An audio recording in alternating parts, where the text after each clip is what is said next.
Oi, gente. Hoje eu tenho a satisfação de receber em meu gabinete, na Prefeitura do Recife, nossa companheira Nádia Campeão. Nádia, nós compartilhamos responsabilidades na direção nacional do PCdoB. É uma companheira muito experiente, uma lutadora provada, foi secretária de Esportes da Prefeitura de São Paulo na gestão de Marta Suplicy e foi vice-prefeita na gestão de Fernando Haddad.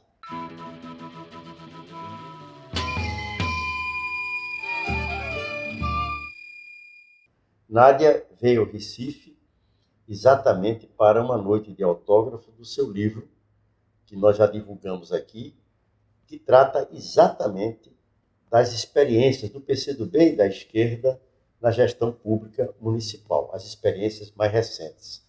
Qual o que você considera, assim, o maior mérito? E qual seria a maior dificuldade? Eu acho que tem muita coisa marcante nessa experiência das forças progressistas, da esquerda, à frente de prefeituras. Eu acho que uma delas é a energia que foi aplicada para desenvolver políticas públicas. Antes de 85, né? No período do regime militar e anteriormente. E depois da redemocratização do país, a gente percebe que foi num crescendo, né? O desenvolvimento, o aperfeiçoamento, a sofisticação das políticas públicas, que veio com o impulso da nova Constituição. Então, hoje, quando a gente vê isso que está acontecendo no Chile, por exemplo, né, o que a população está pedindo lá? Uma constituinte para fazer uma nova Constituição. Porque a Constituição deles lá impediu, né, que se avançasse numa série de direitos sociais, né? Então, você vê o quanto foi importante a nossa, em 88, para que a gente pudesse, a partir dali, desenvolver na área da saúde, da educação, em primeiro lugar, que foram duas áreas carro-chefe, né? Que estruturaram mesmo um sistema vertical, um sistema que passa pela União, pelos governos estaduais, até os municípios, e aquilo foi marcando muito, né? Mas depois veio a área da assistência social, as questões urbanas, né? Então, nós tivemos um desenvolvimento muito acelerado. Eu acho que isso é um mérito muito grande. E acho que um outro foi fazer esse processo todo tentando abrir canais para a participação popular, né? E aí também muitas experiências diferenciadas, né? Algumas mais com uma marca de gestão, no caso do Partido dos Trabalhadores, que foi o orçamento participativo, né? Que acabou indo para vários outros lugares, mas você tem os conselhos comunitários, os conselhos de saúde, os conselhos de escola. E em que você considera que há maior dificuldade, maior deficiência? Eu acabo identificando mais as limitações das nossas experiências, sobretudo nessa fase mais recente, né? Porque eu acho que o crescimento foi tão forte, né? Quer dizer, aquilo foi tão inovador, né? Toda a década de 90 e o início dos anos 2000, que deu uma sensação um pouco de que a gente já sabia como fazer tudo, quase tudo. E, em certo sentido, eu acho que, em muitos casos, houve um certo distanciamento, um certo isolamento do cotidiano do povo mesmo, de como o povo está sentindo, está percebendo, como seria uma participação mais efetiva. Do mesmo jeito que eu falei que a participação social, a participação popular foi importante para essa experiência, mas se você perceber, depois, ao longo dos anos 2000, depois de 2010, daí para frente, dá a impressão de que essa participação ela ficou um pouco formal, né? Ela adquiriu contornos muito institucionais, de modo que as pessoas participam, por exemplo, de conselhos, mas isso não quer dizer que elas representam efetivamente aquilo que está acontecendo no bairro, naquela rua, né? Então, um certo descolamento. O exemplo de São Paulo é muito significativo. Recentemente teve eleição de conselho tutelar. Todos os eleitores de São Paulo podiam votar. Participaram em torno de 130 mil pessoas, né? Mas nossa cidade tem quase 12 milhões de pessoas, né? É uma distância uma distância enorme. No Conselho das Mulheres, de Política para as Mulheres, participaram 2.500 pessoas votando, só. Então é importante ter o Conselho? É importante, claro. Então eu acho que alguns mecanismos desse de participação popular, eles foram ficando um pouco superados. E é interessante a gente notar que pouquíssimos, eu não conheço, né, experiência de, vamos dizer, consulta mais direta à população. Né? A gente praticamente não faz consultas, não faz plebiscitos, não faz referendos, né? Quer dizer, mesmo de coisas importantes que acontecem nas cidades. Então, acho que essa é uma. Eu acredito que isso foi um pouco uma debilidade da nossa experiência. Né? E se você não se inscreveu ainda em nosso canal, se inscreva aqui e acompanhe este debate e outros tantos que nós já fizemos e vamos continuar a fazer. Cada governo, ele se situa na conjuntura em que ele foi instalado e em que ele se realizou. Na gestão de João Paulo, então no Partido dos Trabalhadores, eu quero crer que o que ficou como mais marcante foi a inversão de prioridades. Finalmente, a Prefeitura do Recife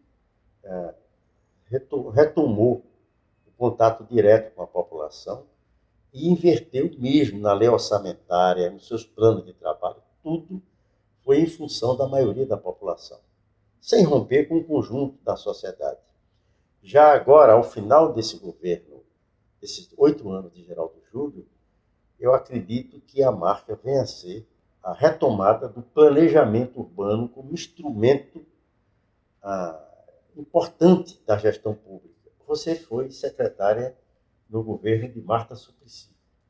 E depois teve o privilégio de ser vice-prefeita de Fernando Haddad. É possível você identificar na gestão da Marta aquilo que seria o mais marcante e na gestão do Haddad também? A diferença em São Paulo é que ali a gente tem uma gestão progressista, né, democrática, e nós temos dificuldade de conseguir a continuidade, a reeleição. Né? De modo que, em geral, ela é interrompida pelo menos por 2 mandatos de forças de orientação mais conservadora. Então, foi assim com a Erundina, né? Os 4 anos da eleição da Erundina. Depois nós tivemos um longo período dos governos malufistas, né, do Maluf. Depois nós elegemos a Marta Suplicy, de 2000 a 2004.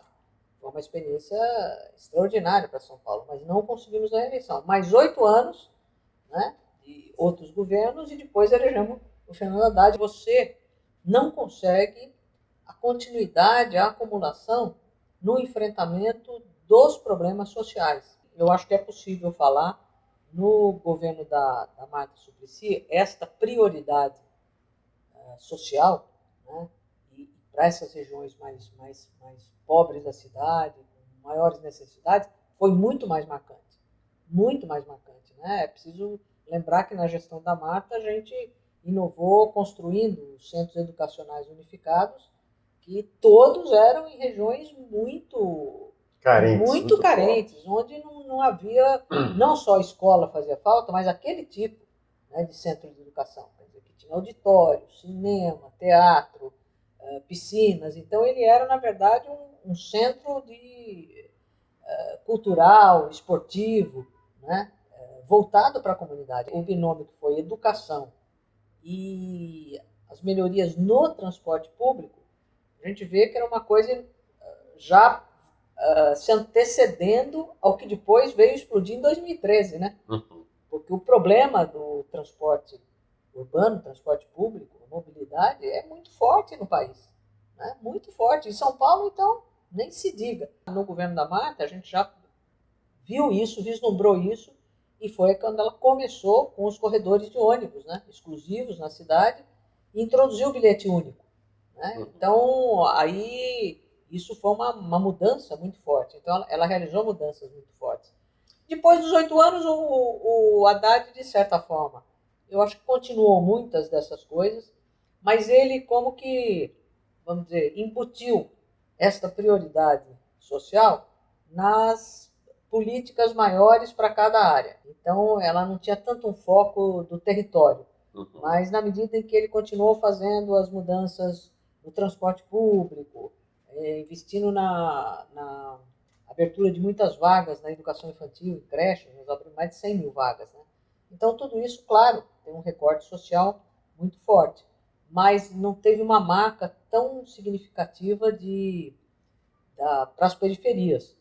Em compensação, trouxe uma marca importante para São Paulo, que foi pode-se usar esse termo, uma certa humanização da cidade, né? Uma democratização da cidade, quer dizer, retornar os espaços públicos para o usufruto da cidade. Então, nós conseguimos recuperar um carnaval de rua de São Paulo, que era uma coisa inimaginável, né? Não existia carnaval em São Paulo. Hoje é um carnaval forte, animado, participativo, nas ruas, né?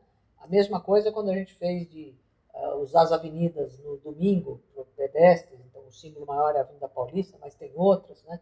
E tanta coisa, a recuperação do centro. Ele desenvolveu políticas nesse sentido de humanização, de tornar a cidade mais contemporânea, né?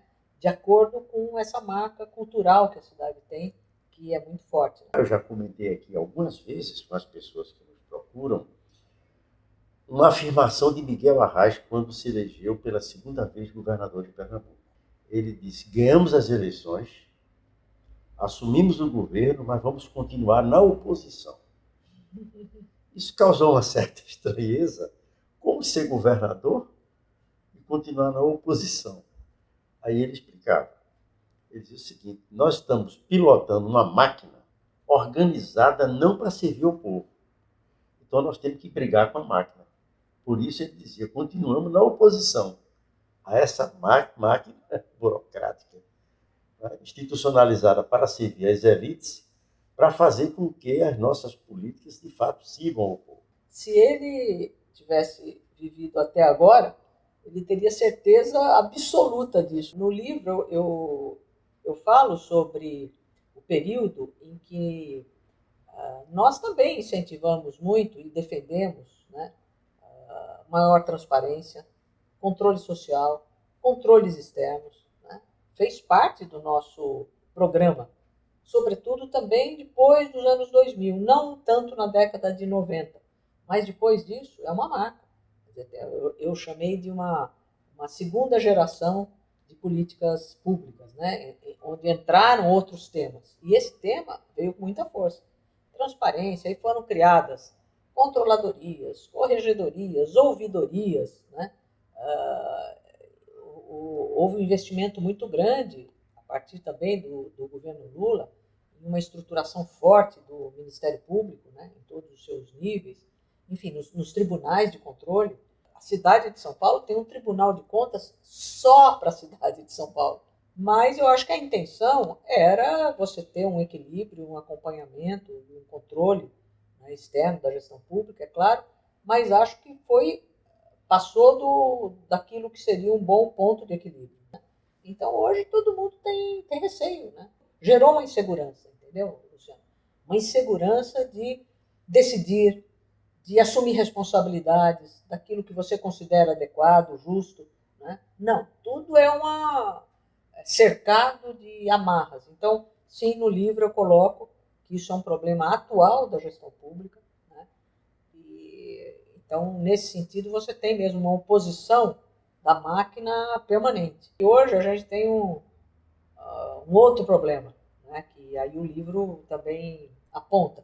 De 2002, com a eleição de Lula, até 2014, com uma sinergia grande entre o governo federal e as políticas dos governos estaduais e municipais. Quer dizer, o governo federal apoiando as políticas públicas, né? Injetando recursos, programas nas políticas públicas. E agora a situação mudou dramaticamente. Né? Dramaticamente. Então, hoje você tem uma situação de ter que se opor a um conjunto de situações que a gente não tinha antes. Né? Sobretudo no terreno democrático, mas também na escassez de apoio para continuar desenvolvendo políticas públicas necessárias. Nós hoje vivemos uma situação com o governo Bolsonaro em que, por exemplo, os governadores do Nordeste fazem oposição frontal ao governo federal. Eu queria só recomendar a vocês, antes de Nádia dar um último alô, que se você não adquiriu ainda o livro, adquira. Todos vocês, todos nós, que estamos na gestão pública, que nos relacionamos com a gestão pública de uma maneira direta ou indireta, aqueles que pretendem disputar as eleições do ano que vem, eu considero realmente um trabalho muito útil, uma referência importante. Eu pensei em fazer um livro para que as pessoas pudessem ler inteiro e com alguma rapidez. Então, é um livro muito objetivo. E o prefácio do Luciano tem essa mesma característica, né? Ele é bem objetivo, mas ele acrescenta muitas ideias. A eleição municipal vai ser um momento de debater essas questões que a gente falou aqui e debater a situação do país como um todo. Então, o que nós fizemos até agora? Qual é o nosso capital na gestão pública? Né? E com isso se estimular, inclusive, a gente dar continuidade resolvendo os desafios e os impasses onde a gente chegou. Então é isso, gente. Grande abraço para todos vocês.